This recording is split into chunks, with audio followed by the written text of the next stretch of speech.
there's been an accident on board the 11th hour racing yacht in the ocean race. At 15:41 UTC on Thursday, May 25, while racing in Leg 5 of the ocean race, the 11th hour racing team activated its hazard button to alert race control, and the wider fleet they had hit something suspected to be a marine mammal or megafauna.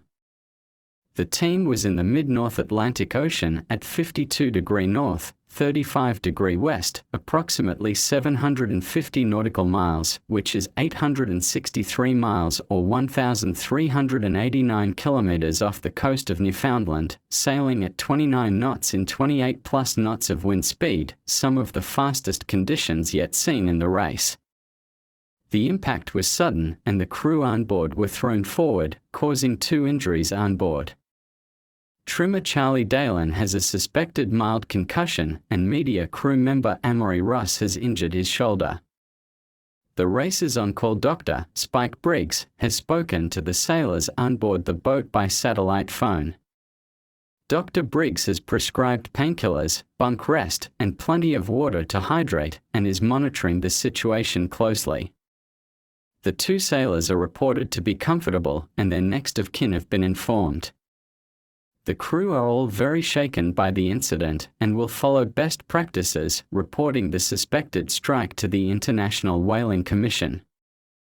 After the incident, the crew slowed the boat down to conduct checks. The boat, as far as they can visually assess, has no damage. Meanwhile, this report came in before the accident. It's going to be an interesting 24 hours as the leading trio find themselves in strong downwind reaching conditions and a relatively flat water, a combination that could produce a new 24-hour distance record. 11th hour racing team, at the head of the fleet, is already posting a run of over 550 miles for the past 24 hours, a number that is currently going up with each hourly position report.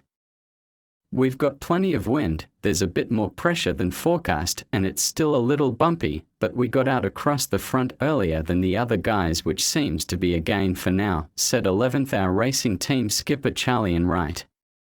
And we just had 31 knots as a 10-minute average, which isn't nothing.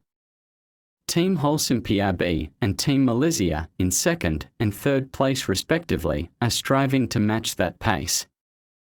This is a flat-out drag race with limited tactical opportunities.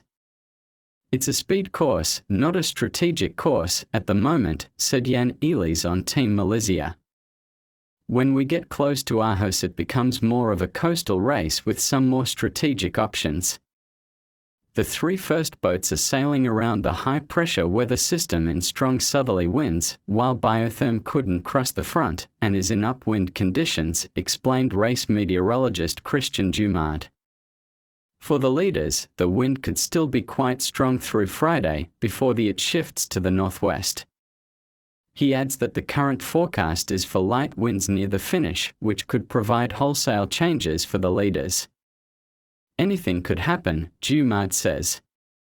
It's been tough for us, we got caught behind the fleet in the light winds leaving Newport, and we've since had some technical issues on board, the autopilot and our electronics, explained Alan Roberts on Biotherm.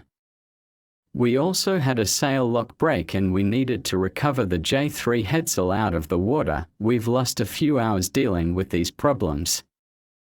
Those lost hours and miles are now compounding as Biotherm is on the unfavorable side of the front and still pushing more upwind. The sea state has been pretty messy, so we've had to back off in the nasty conditions. It is what it is.